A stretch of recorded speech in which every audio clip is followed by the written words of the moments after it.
Hello. Today we will be discussing a problem from electromagnetic induction. It is a problem based on motional EMF. It combines a few crucial ideas. I love this question, or I love this type of question, because we combine a few handful of concepts into a single question. I have not written the entire question here. We will go through it. I'll explain the question, and then we will start solving. So we are given experimental setup where two parallel rails which are perfectly conducting and frictionless are kept on a table, and there is a perpendicular magnetic field. Here value is given as 0.2 Tesla through the table, which is perpendicular to both the rails. Two resistors 6 ohm and 3 ohm are connected at either end of the rail, and a long conducting rod of given mass, here 2 kg, is kept perpendicular to both rails, that is not at an angle but perpendicular to both rails, and mass is given. It is initially kept at rest.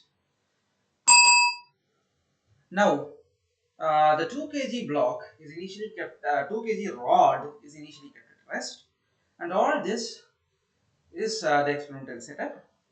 And at time t equal to 0, a bullet is fired towards the rod, and the crucial fact is the bullet sticks to the center of the rod. So it is given the bullet sticks to the rod at the center. Okay, so the mass of the bullet is given, velocity is v naught. Now what is given is the rod starts moving and then slows down and comes to rest near the other end, that is after traveling 6 meters. This is a point where you should think why the rod must come to rest when friction is negligible, right? Now we are asked to find v naught, that is the initial velocity with which the bullet must strike the rod so that it moves and comes to rest after 6 meters. So this is a typical question in motional EMF, and this is one of the simpler questions, because there can be other questions where instead of direct kinematics, rotational dynamics can be involved, and instead of a simple rod and bullet system, you can involve many other objects like spheres, cylindrical shaped containers, rods at angles. All that can make the question complicated. So we'll do that at a later time. First we'll look at how to solve this basic variety. Now what I love about this variety of question is it combines many chapters together. So I'll just give you the workflow, how we'll go about the question. When the rod moves through the magnetic field, what happens is the area enclosed by the rod is changing with respect to time. So flux linked through the gap between the rod is changing. The change in flux leads to the inducement of an EMF. This is Faraday's law. So d phi by dt here, which is caused by dA by dt. Magnetic field is not changing. dA by dt causes the inducement of a flux which generates, inducement of an EMF due to change in flux. Now, the EMF can be calculated, or EMF through the or across the rod will cause a current to flow through the circuit. Okay, now it gets interesting. That is, the current through the rod acts as a current carrying conductor which is kept in a magnetic field. So what happens is, from magnetism we understand a force will be exerted. Okay, force. Excuse me. Yeah, a force will be exerted. Now this part is from magnetism. Okay, magnetism. This part is current electricity. This part is EMI, that is electromagnetic induction. Now, from force we go to a differential equation which can be later on used in solving the kinematics of the question. So we go to kinematics. Okay. Now here we use differential equations, which is a topic from maths, and then we get the answer to the question. So you are combining so many topics in one single question, and further, since though it is a very small part of the question, the bullet comes and sticks to the rod. We are combining collisions. Collisions. I'm not sure about the spelling. Anyway, collisions is also involved here. Inelastic collision to be precise. So, though this is a basic variety of question, it combines many such topics in a single question. So, it will be a quite interesting question, and let us solve. Right. We'll start by, in every such question, the first step is to assume the position of the rod and assume a velocity at a random time t. Okay, so let's do one thing. I'll redraw the rod at a random time t. Yeah, we'll move this here. Why bother? Yes. See, the rod, the rod moves a distance x in given time t. We are assuming that, and assume this to be the rod, right? So I will just thicken this.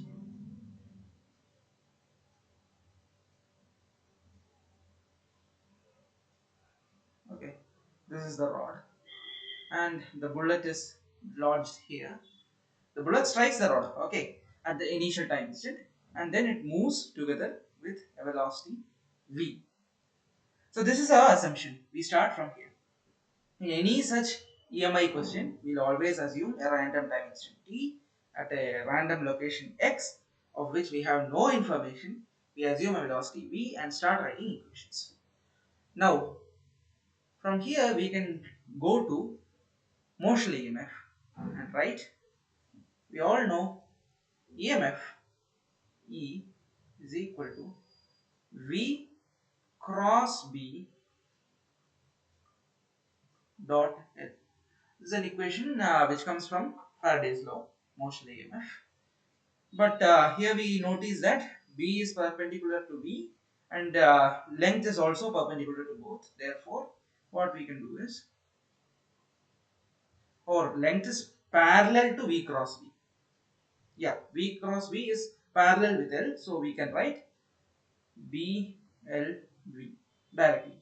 No need for cross product or dot products. So this is the magnitude of EMF. I'm not going to substitute values now. We'll do it at the end. Okay. Now we have got EMF. The second step was to calculate the current. So before that, let's see which direction the EMF is. So I'm using my right hand. Using the right hand thumb rule, we can say V cross B dot L. So this direction. This is in my frame of reference. So while you are watching the video, you please note this. So V cross B dot L. So the top part will be positive and the bottom part will be negative. That is higher potential and lower potential. Not exactly positive and negative, but higher and lower. Whatever. So EMF is induced, and you can think of this moving rod as a moving battery. In such questions, the advantage is when rotation is not involved, or when there is a definite rod here, you can think of it as a moving battery. In other questions where there is only a flux change and you cannot simply say this part is what acts like a battery, then it becomes more complicated. You should apply the general equation like d phi by dt minus d phi by dt is EMF, and it gets complicated. Here it's a bit more simple. So you got EMF.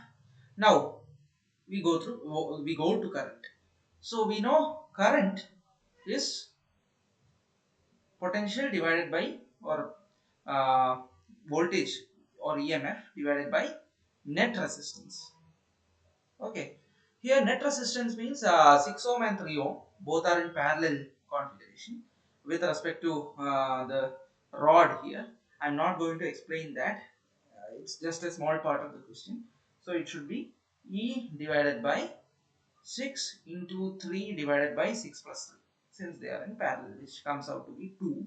So E by 2, which is BLV by 2. So this is the current through the rod. So I'll mark it here in another color. So current flows through the rod I. Now how did I decide the direction? From positive to negative throughout the circuit. So inside the moving battery it will be from negative to positive. I is there. Right. So we have got the current. Now we come to the next step. That is, we go to magnetism. So this rod now behaves as a current carrying conductor. And the current carrying conductor is inside a magnetic field. So we come to the first point where I asked you to wonder why the rod should slow down though the rails are frictionless. The slowing down comes because of the force exerted on the conductor or on the current carrying conductor due to the magnetic field. So I L cross B, that is the force which comes from magnetism. F is equal to I L cross B. Right. Now again L is perpendicular to B, so no need for the cross. It is just ILB or BIL, whichever way you want to call it. So it will become B square L square V by 2. Clear? So the magnetism part of the problem is complete. And how will this force be acting? It will be acting in this direction. Clear? Now what I'll do is, since the bullet is attached, it will be taken as M1, and we'll take the mass of the rod to be M or M2. M2. Right. So now we'll go to the Newton's laws part. I'll just move it here. We can write force as mass into acceleration. Right. So mass is M1 plus M2 because it's a combined system. So M1 plus M2 into acceleration can be written as dV by dt is equal to b square L square V by 2. So we got a differential equation in terms of velocity and time.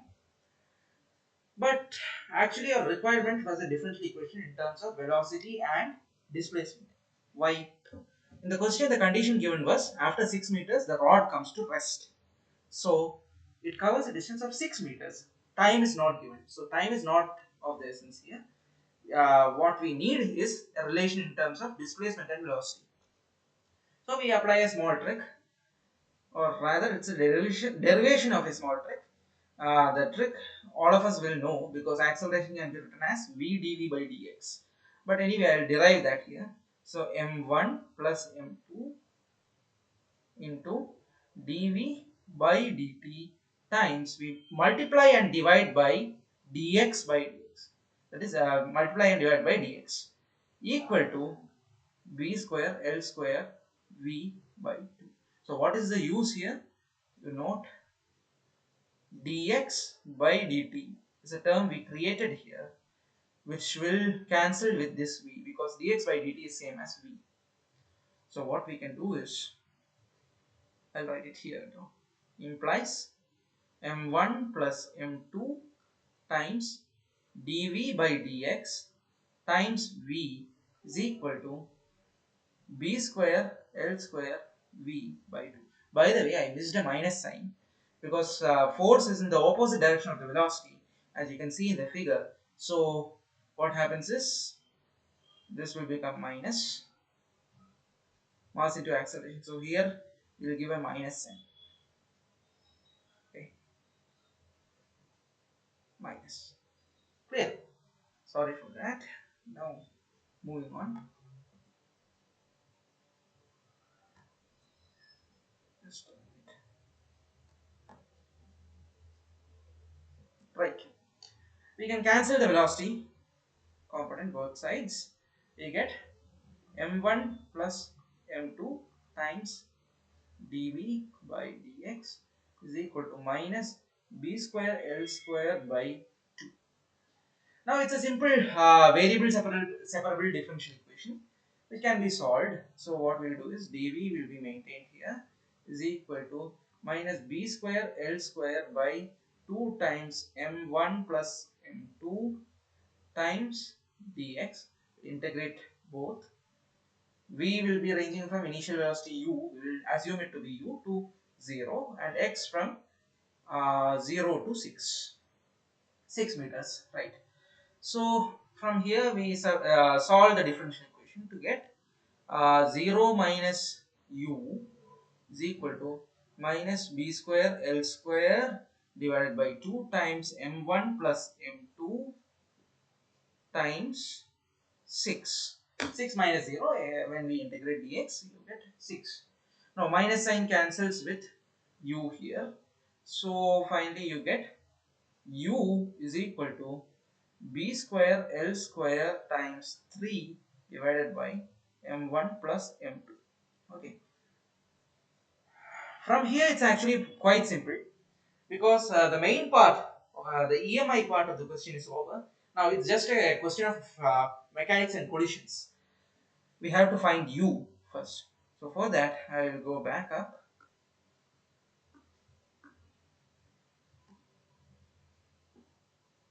Okay, it's just an elastic collision. So what I will do is I will write it here.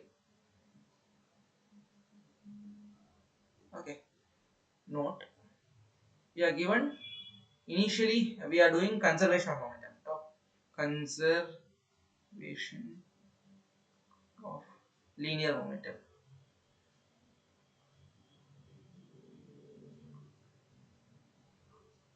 Okay, so initially momentum of the system is m1 times v naught, which will be equal to, because mass 2 kg is at rest, rod is at rest, which will be equal to m1 plus m2 times u.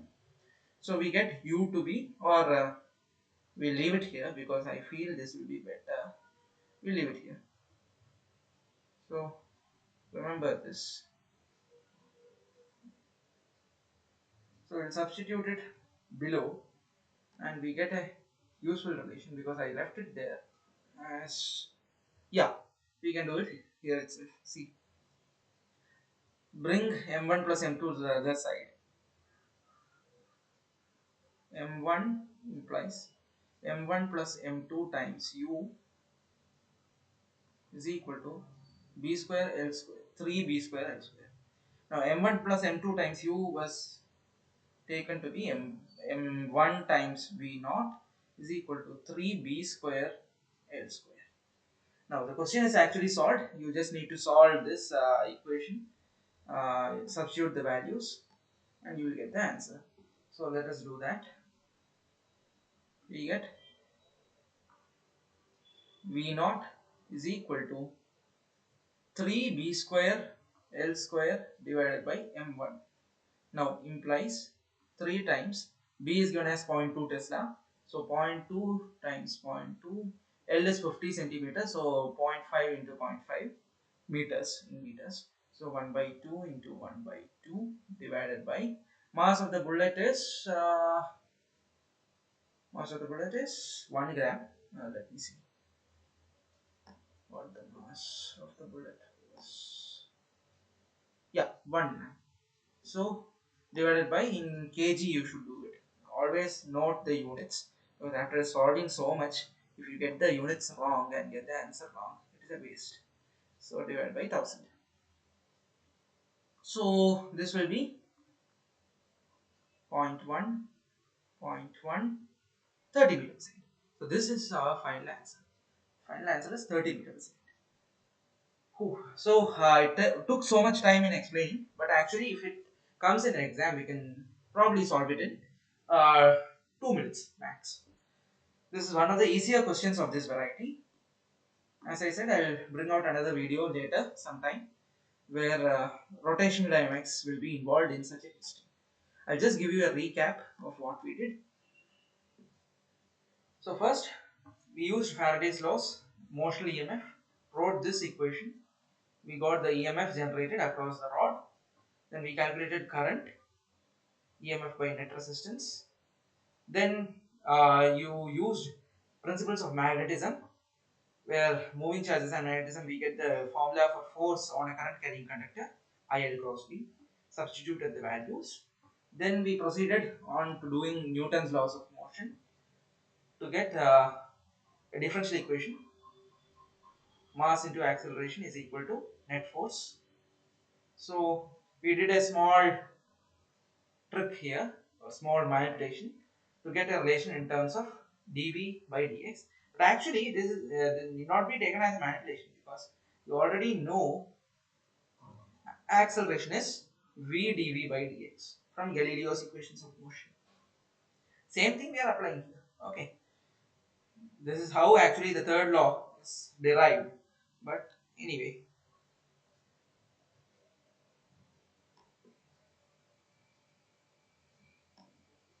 we went, substituted that, solved the variable separable differential equation. We got the value of u, and then we had to calculate the value of u in terms of initial velocity v naught of the bullet, where we use principles of collisions, of inelastic collision.